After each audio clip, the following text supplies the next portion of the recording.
বোকা বাঘ আর চালাক বিড়ালের গল্প। একসময় এক ঘন জঙ্গলে একটি বিশাল বাঘ বাস করত। সে খুব শক্তিশালী ছিল, কিন্তু একটু বোকা। জঙ্গলের সব প্রাণী তাকে দেখলেই ভয়ে পালাত, কারণ বাঘটার মনে হতো সে সবচেয়ে বুদ্ধিমান। কিন্তু আসলে সে সহজেই কাউকে বিশ্বাস করে ফেলত। এদিকে সেই জঙ্গলেই একটি ছোট্ট চালাক বিড়াল বাস করত। সে খুবই ধূর্ত আর মজা পেত বাঘটাকে বোকা বানিয়ে। একদিন বাঘটি গাছের নিচে ঘুমাচ্ছিল, আর বিড়ালটি সুযোগ পেয়ে গেল।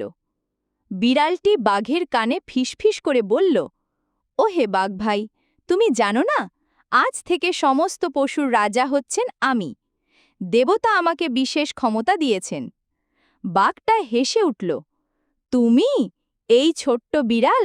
হা হা হা।" বিড়াল গম্ভীর হয়ে বলল, "না না, সত্যি, দেখো, আমি প্রমাণ দিচ্ছি, আমি আগুন খেতে পারি।" বাঘ অবাক হয়ে বলল, "এটা অসম্ভব।"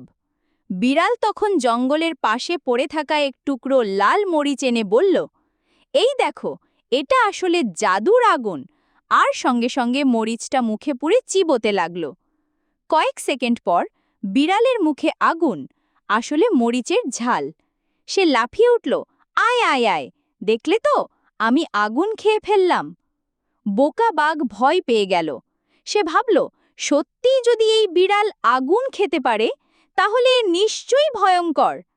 বিড়াল তখন বলল, "আমি তোমার ক্ষতি করব না, কিন্তু একটা শর্তে, তুমি আমাকে কখনো বিরক্ত করবে না, নইলে বাঘ তাড়াতাড়ি মাথা নেড়ে রাজি হয়ে গেল, আর ভয়ে সেখান থেকে দৌড়ে পালালো।